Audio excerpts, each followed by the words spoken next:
Olá, amados, paz seja com todos vocês no nome de Jesus Cristo. Presumo que nós estamos entrando no ar agora às 19 horas, com a reunião da igreja aqui na Zona Oeste do Rio de Janeiro, galera que se junta no monte chamado Monte do Santíssimo, E é um prazer muito grande. Estou aqui a convite do presbitério da igreja e para mim é sempre uma alegria estar com vocês para poder compartilhar aquilo que Deus tem colocado no meu coração. Agradeço também ao presbitério pelo convite. Esse ano de 2020 foi um ano assim, embora par, ele foi ímpar, ele foi único, com toda a questão da pandemia, e eu penso que muita gente nesse ano de 2020 acabou vendo seus planos e seus sonhos um tanto quanto frustrados neste ano por conta da pandemia, sonhos relacionados principalmente à questão do empreendedorismo, essa coisa do ganhar dinheiro, de ficar mais rico, mais engerado, e talvez até alguns poucos, tem até durante esse período realmente ganhado muito dinheiro, porque teve gente que ganhou dinheiro, Eu imagino, por exemplo, o cara que é dono de farmácia, ele deve ter faturado um pouco mais, É a questão, gente que trabalha também com aqueles serviços que são básicos, fundamentais, necessários, que é o caso do mercado e tal. Eu acredito que esse pessoal também pode ter faturado alguma coisa aí, mas gente que tem loja em shopping, gente que tinha quiosque em shopping, gente que estava num outro segmento, eu acredito que aí não foi tão excelente. Eu acredito que por isso também esse assunto, eu acho que ele cabe a gente refletir nessa hora. Vou usar como base aqui o texto de Lucas 12, e vou ler aqui um bocado de Bíblia contigo, e vou comentar esse texto à medida do possível. Lucas 12, 13 a 14, Lucas narra, registra uma história que está mais ou menos assim na minha versão 2017 da RA, Almeida, Revista Atualizada 2017, diz assim: nesse ponto, um homem que estava no meio da multidão disse a Jesus. Então havia um homem no meio da multidão e ele fez um clamor, literalmente um clamor. Ele disse assim: mestre, diga ao meu irmão que reparta comigo a herança. Eu queria chamar a tua atenção de algo que eu já falei também na outra live, lá no início. Qual é? Provavelmente, muito provavelmente, esse irmão desse cara, ele ouvia Jesus. Ou era alguém que estava ali no meio da multidão, ou era um religioso, ou era até um discípulo, de Jesus, que estava ali e que de verdade acatava o que Jesus estava dizendo. Então ele pede Jesus, para Jesus falar com o irmão dele, para repartir a herança. Mas Jesus respondeu o seguinte para ele: Jesus falou: homem, quem me nomeou juiz ou repartidor entre vocês? Ele queria, na verdade, um juiz entre eles, não sobre eles. Porque qual é a diferença, Franco? É que ele já tinha o juízo dele pronto. Na cabeça dele, aquilo que ele estava pedindo a Jesus era justo. Aquilo ali era justo. Como assim, Franco? Ele já, na cabeça dele, o que ele estava pedindo a Jesus era direito dele, já era um direito dele. Então ele não queria um juiz sobre ele. Ele queria um Jesus entre eles. E um repartidor também, alguém que definisse. Muito provável que essa herança tenha sido uma herança, um imóvel. Muito provável que seja um imóvel. Por que o imóvel? Porque os judeus naquele tempo de Jesus, naquele tempo, no período desse texto de Lucas aqui, não sei se segue ainda assim no Oriente Médio, mas a herança, quando eram terras, essa terra não era repartida, não era dividida. Então, em geral, o irmão mais velho, o primogênito, ele é que ficava com a herança e ele administrava a herança ali, junto com o irmão ou com seus irmãos. Mas esse rapaz aqui, esse homem, ele queria que Jesus entrasse ali e definisse essa parada, Então ele vai pedir, mas Jesus dá essa resposta para ele: quem me nomeou, faz uma resposta à pergunta, Quem me nomeou juízo ou repartidor entre vocês? E Jesus seguiu dizendo o seguinte para ele: tenham cuidado e não se deixem dominar por qualquer tipo de avareza, Porque a vida de uma pessoa, ela não consiste na abundância dos bens que ela tem. Uma outra versão vai dizer que não consiste na abundância dos bens que ela possui. Ou seja, a vida de alguém não está contida dentro da tua riqueza. Isso é muito legal. Eu já busquei investigar por que Jesus usou essa palavra, né? Mas ele está dizendo exatamente isso. A vida de um homem não está contida dentro da sua riqueza. Ou seja, se o homem é muito rico, ele não vai viver muito por isso. É isso que ele está dizendo, né? E Jesus, então, ele contou ainda uma parábola. Ele contou uma parábola dizendo o seguinte: que parábola é essa? É uma parábola bem conhecida, né? O campo de um homem rico produziu com abundância. Então, um homem produziu com abundância. Então, ele começou a pensar: que farei, pois? Que farei? Que farei? Pois não tenho onde armazenar a minha colheita. Ele está perguntando para ele mesmo. Ele está pensando, né? Ele está falando com ele mesmo. Não está falando com Deus e tampouco está falando com a comunidade. Embora homens desse tempo e dessa época, essas pessoas eram muito gregárias, viviam em comunidade. Em geral, essa galera aí, ela tinha muito que repartir e compartilhar com seus amigos. Então esse seria naturalmente o pensamento de alguém que estava solitário, entendeu? Não era uma pessoa de comunidade, mas o normal era a vida em comunidade. Mas ele está dizendo lá, né? Ele está dizendo: que farei, pois não tenho onde armazenar minha colheita. E aí ele respondeu para ele mesmo, né? Até que disse: já sei, destruirei meus celeiros. Aí, então tem um processo de destruir, igual aquele processo de Jeremias dos profetas: destruirei meus celeiros e construirei outros maiores, e aí armazenarei todo o meu produto e todos os meus bens. Então direi à minha alma. Então ele falará com ele mesmo. O que ele vai dizer para a alma dele?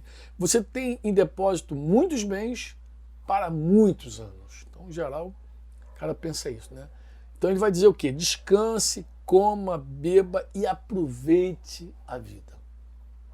Mas Deus lhe disse. Agora Deus entrou na história desse homem rico e falou assim: louco, esta noite lhe pedirão a sua alma. E o que você tem preparado? Para quem será? Olha essa pergunta, observa. E o que você tem preparado, para quem será? A conclusão de Jesus dessa parábola é muito interessante. Ele vai dizer: assim é o que ajunta tesouro para si mesmo, mas não é rico para com Deus. Texto, coloca atenção nisso. Ele vai dizer: assim é aquele que ajunta tesouro para si mesmo, mas não é rico para com Deus. Então eu posso ser rico para mim mesmo e não rico para Deus, né? Para com Deus, que é uma coisa importante para se pensar. Se nós pegarmos esse texto de Lucas e juntarmos com Mateus 6, eu estou lá fazendo algumas lives sobre a doutrina de Jesus, vou pegar uma carona agora, Mateus 6, 25 a 34, um sermão chamado Sermão da Montanha, Jesus se dirigiu aos seus discípulos dizendo, no versículo 25 ao 34, 25 ao 34, por isso digo a vocês, não se preocupem com a sua vida. Olha os conselhos de Jesus agora para os discípulos. Lembra que no Sermão da Montanha Jesus está falando para os discípulos dele, né? Embora houvesse uma multidão, no capítulo 5 vai dizer que ele se assentou com os discípulos e começou a ensinar aos discípulos. Ele vai dizendo: não se preocupem com a sua vida, quanto ao que irão comer, nem com o corpo, quanto ao que irão vestir, porque a vida é mais do que o alimento. A vida é mais do que o alimento. Então, a vida é mais do que o alimento. Presta atenção. A vida e o corpo é mais que as roupas. É óbvio, né? Entre comer e viver, você prefere viver. Entre vestir e ter teu corpo íntegro, inteiro, você prefere teu corpo. É óbvio.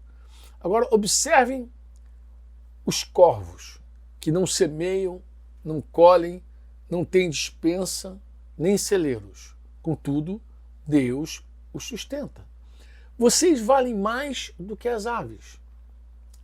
Quem de vocês, por mais que se preocupe, pode acrescentar um côvado?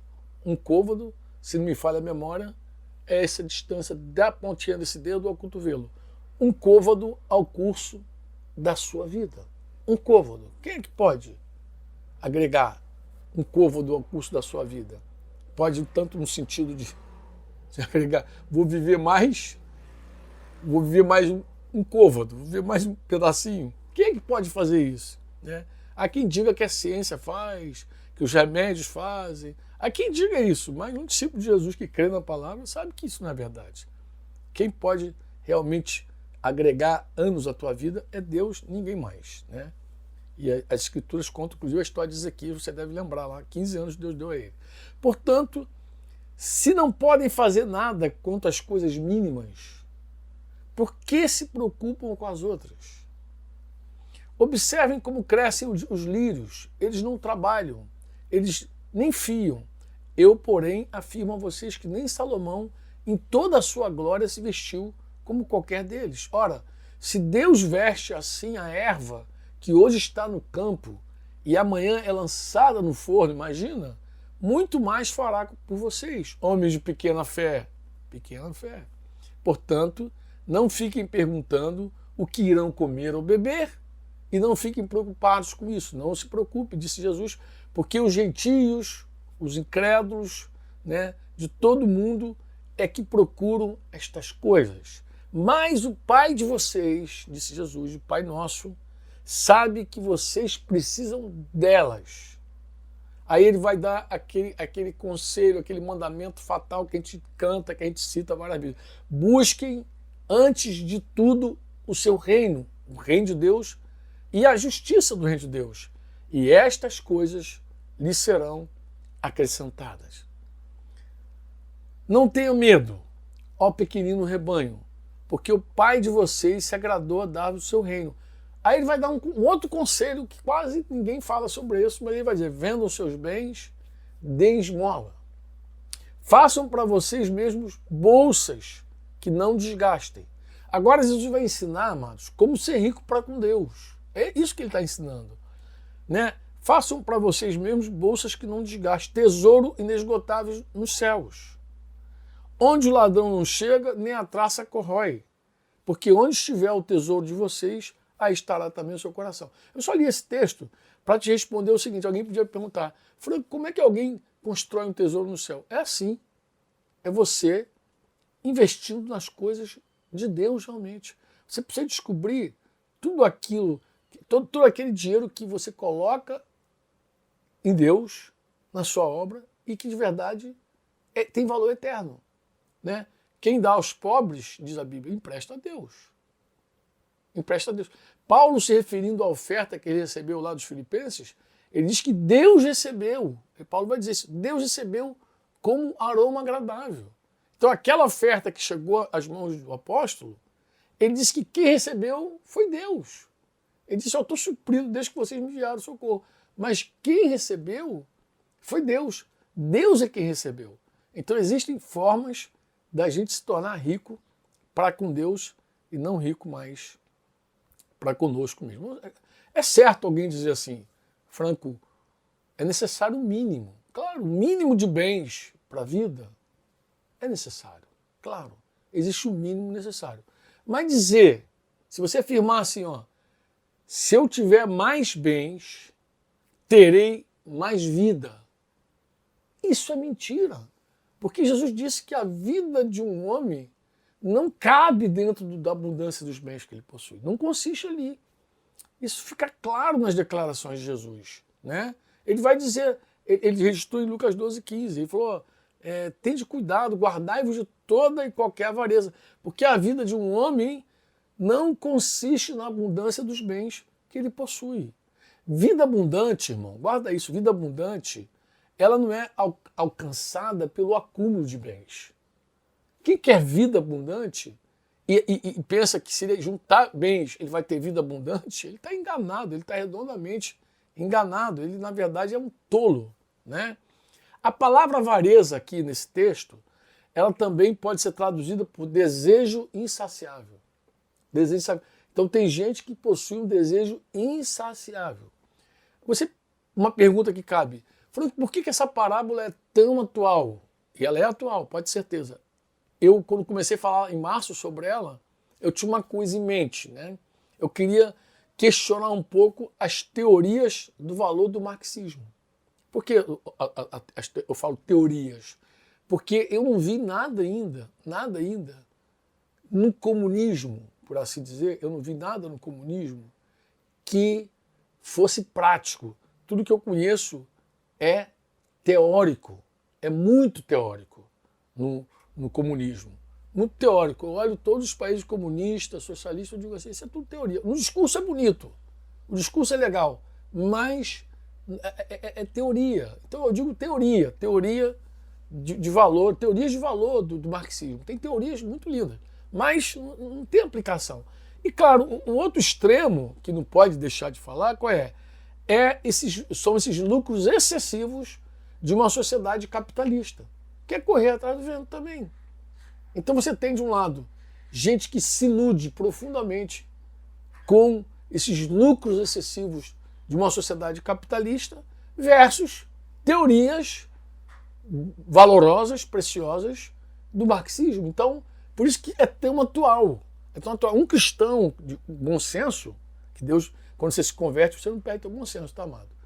Um cristão com bom senso, ele sabe que nem um lado nem o outro resolve a vida do homem, né? Nem o capitalismo selvagem e nem o marxismo, o comunismo, o socialismo, sei lá o que você quiser, é a solução do mundo. É a solução do mundo. Então, por isso eu acredito que essa parábola ela é tão atual. A gente está relançando o livro Matando a Cobra, vai estar em breve aí com um novo visual, tá bonito ele. Mas aquele livro parece, mas não é. Eu falo um pouquinho sobre trabalho, do que aprendi ao longo dos anos com homens de Deus falando sobre trabalho. Mas eu queria destacar duas coisas aqui sobre trabalho para você, né? O trabalho possui pelo menos dois propósitos claríssimos na Bíblia, indiscutível. Número 1, 2 Tessalonicenses, lá no capítulo 2, de 7 a 12, tu vai ver que o trabalho, você trabalha para não ser pesado a ninguém, por isso que você trabalha, para que você não seja pesado a ninguém. E o segundo motivo também pode ser considerado, Efésios 4, lá 28, quando fala do ladrão, o ladrão não roube mais, não furte mais, mas trabalhe. Aí ele vai dizer um outro propósito do trabalho, trabalhar para você poder ajudar os necessitados. Então aquela pessoa que furtava, ela não furta mais, mas ela deve trabalhar agora com o intuito também de socorrer os necessitados. Mas vou terminar aqui, de verdade, eu falei que queria ser breve, eu quero bater aqui algumas coisas importantes que a gente retira, que a gente extrai, alguns valores, algumas verdades que a gente extrai, olhando para essa história, para essa passagem e essa parábola que Jesus contou para aquele homem. Primeira verdade que você destaca, um clamor por justiça, né? Sem considerarmos as verdadeiras motivações do coração, pode não ser atendido pelo Senhor. A gente faz um clamor, mestre, Senhor, papai, e não consideramos os verdadeiros motivos do coração. Deus pode não atender. Um conselho que eu tenho para a minha vida, que eu posso repartir contigo, é: não tente guiar a mão de Deus com as suas ideias, e muito menos com a sua justiça própria. Então eu digo para mim mesmo, franco, não dê ideia para Deus. Deus não precisa das tuas ideias. A melhor oração já foi feita. Venha o teu reino e seja feita a tua vontade. Mas Franco, é ruim falar da vontade? Não, eu até falo com Deus sobre a vontade. Esses dias eu tenho orado a Deus sobre o Covid, eu tenho pedido a Deus, Senhor, vou falar da minha vontade, é que esse vírus desapareça como desapareceu o vírus da gripe espanhola. Da forma que entrou, desapareceu, e até hoje os homens não sabem, não viram. O homem não tem glória nenhuma, não tem ninguém ganhando dinheiro com vacina, se é boa, se é ruim, se é falsa, se é verdadeira. Eu tenho orado assim a Deus, mas eu digo, Senhor, sobretudo, faça a tua vontade. Outra coisa que você extrai dessa história é que Jesus não veio para dividir. Um clamor que busca no seu fundo, né, uma solução final, fatal para uma divisão. Querido, não encontre em Deus uma resposta com respaldo, eu digo uma resposta positiva. Você pode encontrar um não de Deus, você pode encontrar uma palavra de Deus que vai curar teu coração. Porque Jesus veio para restaurar e não para solucionar com o divórcio. Eu tenho falado agora, nas últimas lives, eu tenho falado sobre casamento e divórcio. Divórcio, novo casamento. A lei de Moisés, irmãos, apresentou o divórcio como uma concessão para o coração duro. Mas isso definitivamente não funciona com Jesus. Jesus não é uma pessoa que vai respaldar a tua divisão. Jesus não respalda a divisão de ninguém. Pode ter certeza disso. O que os judeus tinham e nós temos é: ó, quão bom e quão suave é que os irmãos vivam em união, lá do Salmo 133. Os irmãos precisam viver em união e não dividir. E sendo marido e mulher, tem duas alianças: vocês são irmãos e são marido e mulher. E por isso que a gente coloca muitas vezes a ceia na cerimônia de casamento. Eu estou aqui com o Anderson Veiga aqui, eu não sei se ele ceiou lá no casamento dele. Penso que sim, a maioria dos casamentos fazem isso, repartem o pão, coisa e tal. Mas para lembrar que você, antes de ser marido e mulher, você é irmão. Então, não tem divisão, porque o divórcio é uma divisão, uma separação.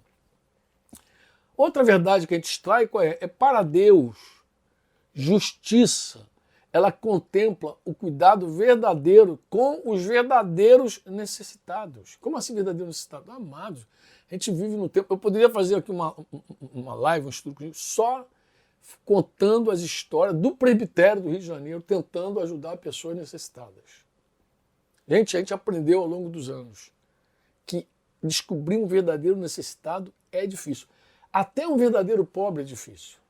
Porque você consegue, às vezes, ir numa casa de uma pessoa muito pobre e ela está cheia de aparatos, de aparelhos lá, tecnológicos, sei lá, a pessoa gasta uma grana. Outro dia eu estava ouvindo um pastor que ele está assistindo uma família com 3 cestas básicas, 4 cestas básicas, sei lá, e ele descobriu que a família tinha uma renda mensal de R$3.000. 3 mil, o cara ganha R$3.000, está necessitado e ele está dando cesta básica para a família. E ele descobriu que alguma coisa estava muito errada. Ele viu que a verdadeira necessidade daquela família não era receber bolsa, mas era aprender a administrar o dinheiro que ela tinha. Então eles tinham dinheiro e não sabiam usar aquele dinheiro. Então qual é a real necessidade, né? Então o cuidado verdadeiro com o verdadeiro necessitado é o que contempla a justiça de Deus, né? E isso não inclui apenas um desejo por aquisições, amado. Aquisição, como eu te falei, porque às vezes você dá para alguém algo que ela de verdade não precisa. Eu até corro o risco de dizer o seguinte: às vezes tu pode tirar alguém do caminho de volta para a casa do pai. O filho pródigo estava lá passando fome, necessitado, todo ferrado. Se ele encontrasse alguém lá que ajudasse ele a comer, a vestir, tomar banho, talvez ele nunca voltasse para o pai dele. Eu não estou falando para a casa do pai, estou falando para o pai. Nunca voltasse. Então, até essa ajuda que ele dá tem que ser guiada pelo Espírito Santo. Senão, em vez de ajudar, a gente atrapalha. Em vez de trazer o reino e a justiça de Deus, ele traz outra coisa, ele traz nossa justiça. A gente atrapalha a volta da pessoa para o lar. Tá? Um clamor egoísta, como essa desse garoto aqui, pedindo justiça, esse clamor é visto pelo Senhor como uma enfermidade. Uma enfermidade que precisa ser tratada. Você às vezes levanta um clamor para Deus, é justiça, e Deus olha para você: você está doente do coração. E muitas vezes você não sabe disso, que você está dodói do coração. Outra verdade que a gente extrai desse texto é que os bens materiais, eles são dádivas temporárias de Deus. Temporárias, porque tu não vai levar isso, né? De Deus. A riqueza é um dom de Deus, e se uma pessoa rica também tiver, além do dinheiro, tiver um coração sincero, ela vai admitir que a sua riqueza é bênção de Deus, veio do Pai das luzes. Ela vai admitir isso. E não foi apenas resultado do seu trabalho, do seu esforço. Entretanto, a vida, é bom dizer isso, não só os bens pertencem a Deus, a vida também pertence a Deus, pô. A vida pertence a Deus. O homem rico lá da parábola, parece que ele pensava que assim como o dinheiro era dele, os bens eram dele, os bens lhe pertenciam, ele também pensava que a alma dele era dele também, pô. Era dele. Os bens, meus bens, minha alma, né? Mas ele estava errado em ambos os casos, amado. Em ambos os casos. Deus falou com ele, louco, hoje te pedirão a tua alma. Você não tem a alma. A alma não é tua, não pertence a você, né? As pessoas que pensam que segurança e boa vida... Desculpa, deixa eu voltar um pouquinho atrás, acho que cabe. Tem gente que pensa que o dinheiro é para sempre e que a alma também te pertence. É um erro, é um equívoco, é uma loucura. E as pessoas que pensam que segurança, né, e boa vida se sustentam nos bens materiais, é louca. Louca. Uma das traduções daquela palavra louca, louco, hoje espiritual, podia ser sem mente. Nécio, sem mente. Você está destituído de cabeça, cara. A vida abundante é outra verdade que a gente extrai. A vida abundante e livre se encontram em entesourar para Deus e não para si mesmo. Entesoura para Deus, aprende a entesourar para Deus. Aprende. Fala com Deus, Senhor, como eu faço para entesourar para ti? Como eu posso entregar aos homens aquilo que tu vais receber? Como é que eu posso fazer isso, Pai? Faz isso, faz essa oração a Deus. Eu te desafio a fazer. A riqueza daquele homem tolo, cara, talvez seja uma das coisas mais tristes dessa história. Ela destruiu a sua capacidade de manter qualquer relacionamento humano. Por que eu digo isso? Ele não tem ninguém com quem compartilhar a vida. Tu vê que ele está pensando sozinho, não fala como aqueles homens antigos daquelas comunidades de Israel. Vê a pergunta que Deus faz para ele. E os teus bens, para quem vai ficar? Para quem vai ficar teus bens? Né? E você sabe que ele não tem resposta. Né? Resposta total. Vamos ver aqui.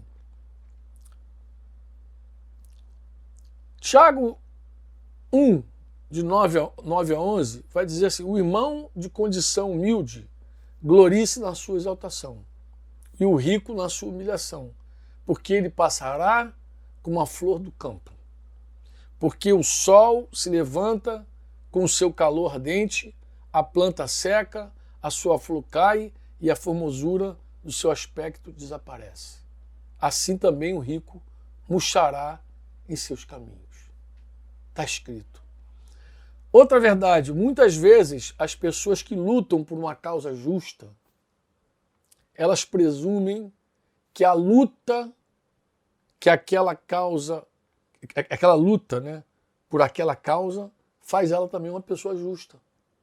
Às vezes a pessoa tem uma causa justa, luta por aquela causa justa, e aí por isso ela é justa. É um equívoco, amado. Isso não é verdade. Né? Quando você tem esse pressuposto de justiça, tu fica achando que você é justo porque você luta por algo justo, você fica arrogante, se torna arrogante, e não admite nenhuma crítica. Você não recebe crítica, porque você acha que está lutando por algo que é justo, é justo, é justo, é meu, é meu, é meu. Bem, eu vou terminar aqui, eu vou terminar com um salmo, mas eu tenho acho que uma outra coisa que vale a pena dizer. Qual é? Qualquer pessoa que tenta pintar Jesus como um revolucionário político, Jesus é um revolucionário. Amado, você não compreende o Filho de Deus. Você não tem revelação sobre a sua pessoa. E você não tem nenhuma luz de verdade sobre as Escrituras Sagradas. E você desconsidera vários textos das Escrituras. Outro dia eu vinha com Marquinhos, meu consogro Marquinhos, de Cristiane, vinha com ele, a gente foi para Curitiba, a gente fez uma viagem rápida a Curitiba de carro, e a gente foi ouvindo a Bíblia, e eu me deparei assim, um salmo que a gente já leu tantas vezes, mas de repente eu ouvindo, eu estava nessa hora dirigindo, e eu ouvindo o Salmo 49, eu queria terminar com o Salmo 49, e uma frase. Vou ler o Salmo 49 para você, e deixar aí, acho que eu não sei quanto tempo eu falei aqui, mas eu acho que está dentro do que eu esperava. Né? O Salmo 49 diz assim, na minha versão Almeida 2017. Povos todos, escutem isso. Deem ouvidos todos os moradores da terra. tanto os humildes como os poderosos, todos juntamente, os ricos e os pobres. Os meus lábios falarão sabedoria, e o meu coração terá pensamentos profundos. Preste atenção. Inclinarei os meus ouvidos a uma parábola, decifrarei o meu enigma ao som da harpa. Ele faz uma pergunta: por que temerei nos dias maus, quando me cercar a iniquidade dos que me perseguem, dos que confiam nos seus bens e se gloriam nas suas riquezas? Por que temerei? Ao irmão, verdadeiramente ninguém o pode remir, nem pagar por ele a Deus o seu resgate. Pois a redenção da alma deles é caríssima e cessará a tentativa para sempre. Para que continue a viver perpetuamente e não venha morrer, porque vê-se que os sábios morrem e que perecem também os tolos e estúpidos. Então morre o sábio, morre o tolo. Os quais deixam as suas riquezas para outros. É isso que está escrito mesmo. O Salmo 34, 15 vai dizer: os olhos do Senhor repousam sobre os justos e os seus ouvidos estão abertos ao seu clamor. Em seu íntimo pensam que as suas casas serão perpétuas. Eles pensam que suas casas e suas moradas para todas as gerações. Eles pensam isso. E tem outros textos que corroboram. O Salmo 34, 15 vai dizer: os olhos do Senhor, está aí, ele vai dizer. Bem, chegam a dar o seu próprio nome às suas terras. Tu já viu alguém que deu nome às suas próprias terras? Fazenda fulano de tal. Isso tem muito lá para aqueles lugares que tem muitas terras, os caras dão um título. Ele dá o nome para a própria terra dele. Todavia, o ser humano não permanece em sua ostentação. Pelo contrário, é como os animais que perecem. É da mesma categoria dos animais que perecem. Não tem para onde correr. Tal proceder é tolice deles, mas os seus seguidores aplaudem o que eles dizem. Eles ainda têm plateia aqui.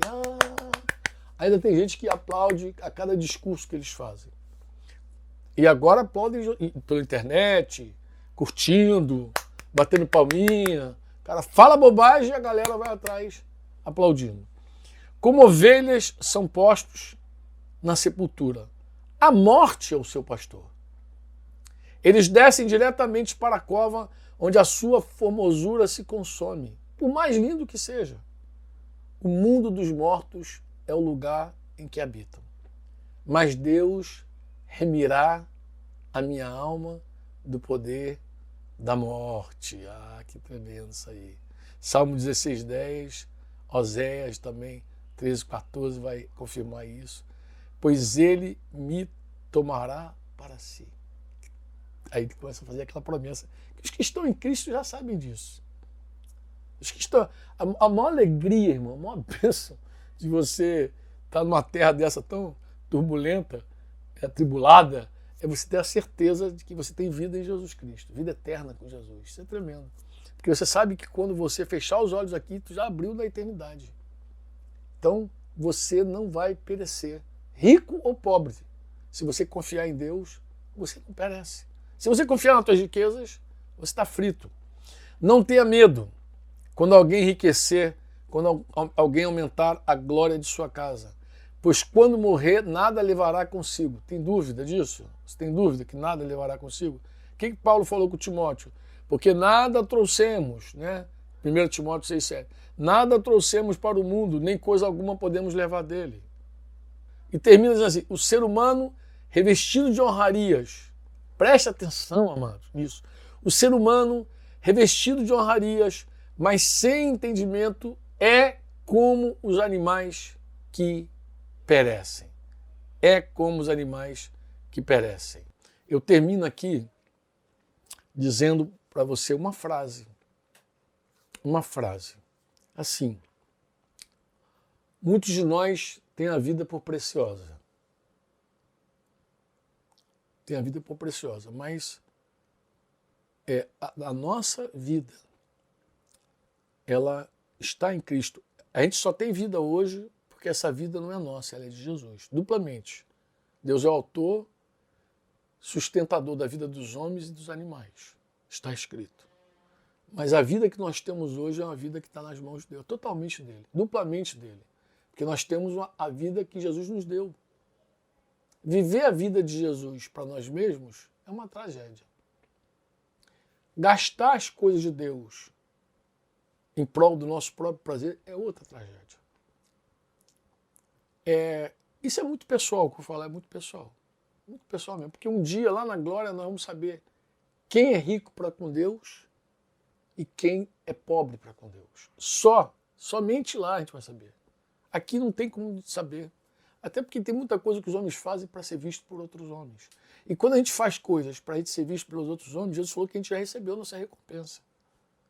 Quando você faz algo para os homens aplaudirem e dizer que você é generoso, bondoso, cara, você já recebeu a tua recompensa aqui. Mas, então é um mistério. Quem é rico para com Deus é um mistério. Então, mas eu queria deixar uma frase que eu escrevi esses dias agora, aqui no Rio de Janeiro, que eu estou no Rio de Janeiro, como alguns sabem, vim passar aqui os dias de final de ano com filhos e netos. E a frase é a seguinte, eu escrevi para eu ler para mim mesmo, é uma frase para mim mesmo. Já não tenho valor para mais nada. Completei 60 anos, dia 5 de dezembro agora. Estava pensando como cheguei tão longe, mas eu escrevi assim, já não tenho valor para mais nada. A não ser para Jesus e seus propósitos. Já não tenho valor para mais nada, a não ser para Jesus e seus propósitos. Estou seguro que a vida só vale a pena ser vivida se for para a glória de Deus. Então, quer você tenha tido prejuízos esse ano materiais, quer você tenha lucro material, a coisa mais importante para você, eu te digo em nome de Jesus, é que você viva para Deus, com muito ou com pouco. Que teus clamores subam até o céu, mas que sejam clamores que glorifiquem a Deus e que busquem a vontade de Deus. Porque a tua vida está oculta, está guardadinha com Jesus.